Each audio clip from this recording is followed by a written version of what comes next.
Let's start. As usual, we begin by looking for checks and escape squares.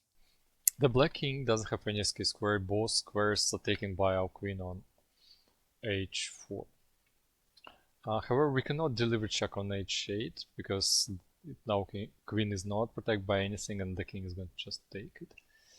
But we can bring support for their h7 square. So we played knight g5 and queen h7 check.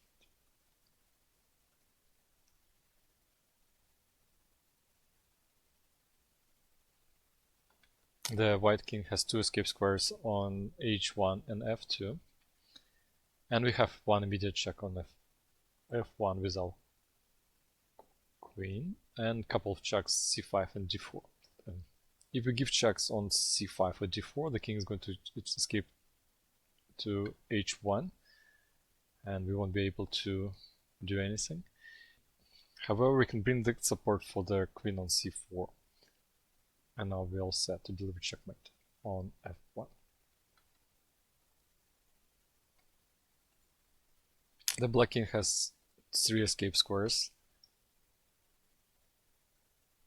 and we don't have any decisive immediate checks. Knight e6 is possible, but it's just hanging. The f pawn or queen can take on e6.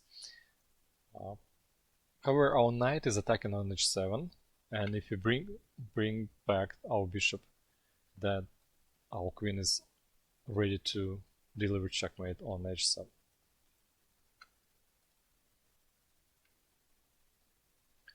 That's standard back-rank checkmate. With the white pawn went from h2 to h3 and created a window for the king. However, we are going to take control over their h2 square and attack the rook at the same time. In the real game, that would be winning position for the black as well. So now we are ready to deliver checkmate on e1. The black king doesn't have any escape squares, so these 2 squares are taken by the rook, these 2 by their queen. And we have a couple of immediate checks. So we can go rook g8, but the rook is not protected by anything, the king is going to take. Queen h7, same idea here, king is going to take. Queen g6. King is going to take now. However, we can bring support with our pawn h5, and now the square is totally ready for our queen. Queen g6 check.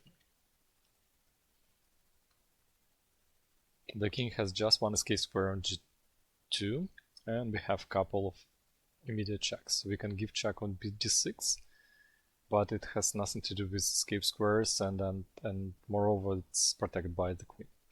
We can give check on g1.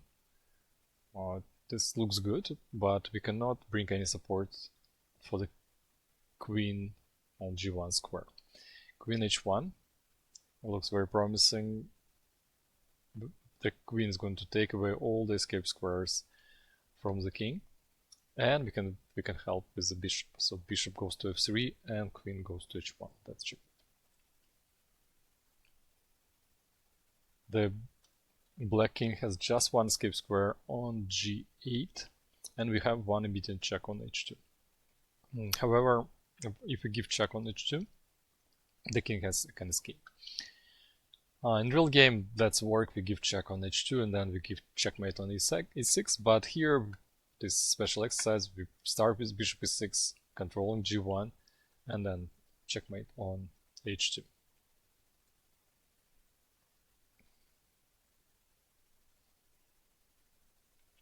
The black king has just one escape square on d7, and we have a couple of checks. So knight d6 check won't work because the knight and the bishop control there. Knight g7 check won't work as well because the bishop is going to take, and the king will get more escape squares.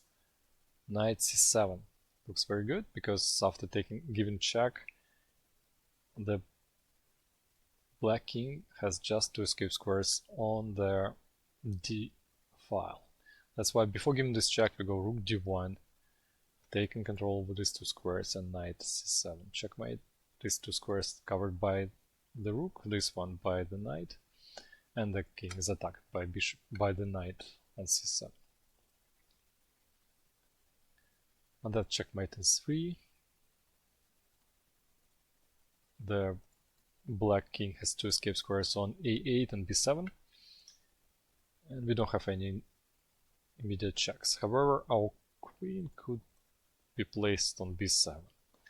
Before doing that, we're going to bring their pawn to a6. Now b7 square is ready for our queen. We go a4, vacating their long diagonal for the queen, and now queen b7. That's checkmate. The black king has just 1 escape square on g7, and we have 1 immediate check, rook h8.